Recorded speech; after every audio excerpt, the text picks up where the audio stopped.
విధంగా మరి ఇవాళ చంద్రబాబు నాయుడు గారు బీజేపీ గవర్నమెంట్ లో ఎన్డీఏలో భాగస్వామ్యంగా ఉన్నారు కాబట్టి వారి యొక్క ప్రాబల్యాన్ని వాడి వారు చాలా తెలివిగా ఇది గోదావరి కృష్ణా లింకేజ్ అని చెప్పకుండా గోదావరి కావేరి గోదావరి పెన్నా లింకేజ్ అని చెప్పి 60% నిధులు కేంద్ర ప్రభుత్వం నుండి తెచ్చుకుంటున్నారు. ఆయన చంద్రబాబు నాయుడు గారు వాళ్ళ ప్రాంతానికి లాభమయ్యే పనిచేస్తున్నారు.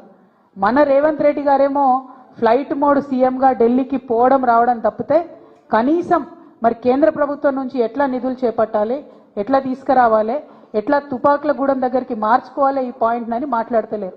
ఇంతవరకు ఉత్తమ్ కుమార్ రెడ్డి గారు 1-2 లెక్కలు రాసిండ్రు కానీ ఎందుకు రేవంత్ రెడ్డి గారు మాట్లాడతలేరు? వారికి ఉన్నటువంటి ప్రాబ్లం ఏంటిది? చంద్రబాబు నాయుడు గారితో వారికి ఉన్నటువంటి లాలూచి ఏంది ఖచ్చితంగా చెప్పాలని ఈ సందర్భంగా మేము డిమాండ్ చేస్తా ఉన్నాం. మొన్న జూన్ 2 నాడు ప్రీ ఫీజిబిలిటీ రిపోర్ట్ అనేటటువంటిది ఆంధ్రప్రదేశ్ ప్రభుత్వం కేంద్రానికి ఇవ్వడం జరిగింది. దాన్ని కేంద్రం ఒప్పుకోవడం కూడా జరిగింది. ఆల్రెడీ మనకు నష్టం జరగడం ప్రారంభమైంది. అయినా కూడా మన రాష్ట్ర ముఖ్యమంత్రి స్పందించకపోవడం నిజంగా దుర్మార్గం. ఇది కేవలం తెలంగాణ ఆయన చేసేటటువంటి ద్రోహం తప్ప ఇంకోటి కాదని ఈ సందర్భంగా నేను తెలియజేస్తా ఉన్నాను. అదేవిధంగా చంద్రబాబు నాయుడు గారు మరి తెలంగాణలో కట్టేటటువంటి ప్రాజెక్టులకు వ్యతిరేకం కాదని ఆంధ్ర మంత్రివర్యులు రామానాయుడు గారు చెప్పడం జరిగింది. రామానాయుడు గారికి నేను ప్రత్యేకంగా గుర్తు చేస్తా ఉన్నాను. మేం తెలంగాణలో పాలమూరు రంగారెడ్డి కట్టుకున్నప్పుడు, కాళేశ్వరం ప్రాజెక్టు కట్టుకున్నప్పుడు మీరు పుంకలుగా ఆనాడు చంద్రబాబు నాయుడు గారు అధికారంలో ఉన్నప్పుడు కేంద్ర ప్రభుత్వానికి లేఖలు రాసిన విషయం రామానాయుడు గారు గుర్తుపెట్టుకోవాలి. మీరు సీనియర్ సభ్యులు, ఇదివరకు కూడా ఎమ్మెల్యేగా ఉన్నటువంటి వారు, మీరు దయచేసి ఆ ఉత్తరాలన్నీ కూడా చూసుకోండి. చంద్రబాబు నాయుడు గారు సుప్రీంకోర్టులో కూడా మాకు వ్యతిరేకంగా కేసు వేసిండ్రు. కొత్త ప్రాజెక్టులు కట్టుకుంటే, కొత్త ప్రాజెక్టులు కాదు పాత చిన్న ప్రాజెక్టులు కల్వకుర్తి, భీమా, నెట్టెంపాడు లాంటి ప్రాజెక్టుల స్కోప్ పెంచుకుంటే కూడా ఆయన సుప్రీంకోర్టులో కేసు వేసిండ్రు.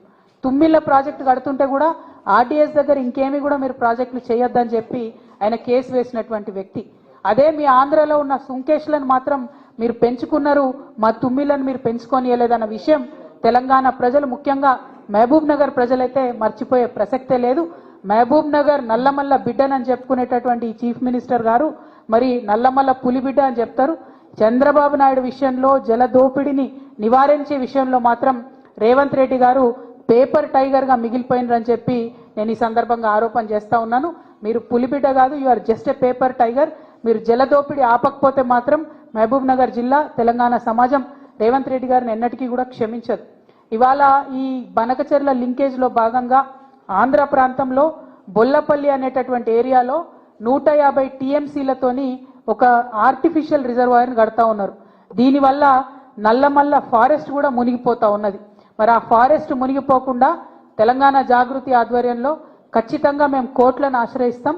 ఎట్టి పరిస్థితుల్లో ఈ బనకచెర్ల లింకేజ్ ప్రాజెక్ట్ ఆపడానికి మేము శతవిధాలుగా ప్రయత్నిస్తాం. ఇదివరకు తెలంగాణ జాగృతి ఆధ్వర్యంలో ఉమ్మడి ఆంధ్రప్రదేశ్లో పోలవరం మీద కూడా మేము కేసులు వేసి ఆపే ప్రయత్నం చేసినాం. సో అదే ప్రయత్నం ఇప్పుడు ఈ బొల్లపల్లి రిజర్వాయర్ని కూడా ఆపే ప్రయత్నం చేస్తాం. ముఖ్యమంత్రి గారు నేను సవాల్ చేస్తున్నా, మీరు నిజంగా నల్లమల్ల పులిబిడ్డ అయితే ఈ బొల్లపల్లి రిజర్వాయర్ కట్టకుండా అడ్డుకోండి. దానివల్ల నల్లమల్ల ఫారెస్ట్ కూడా మునిగిపోతా ఉన్నది. మరి ఈ ముఖ్యమంత్రి గారు ఢిల్లీకి వెళ్తున్నటువంటి సందర్భంలో వారు నేను ఇంకొక డిమాండ్ చేస్తా ఉన్నా, మీరు ఇన్నిసార్లు ఢిల్లీకి వచ్చారు కానీ ఎప్పుడు కూడా నరేంద్ర మోడీ గారిని మీరు బీసీ బిల్లు గురించి అడగలేదు.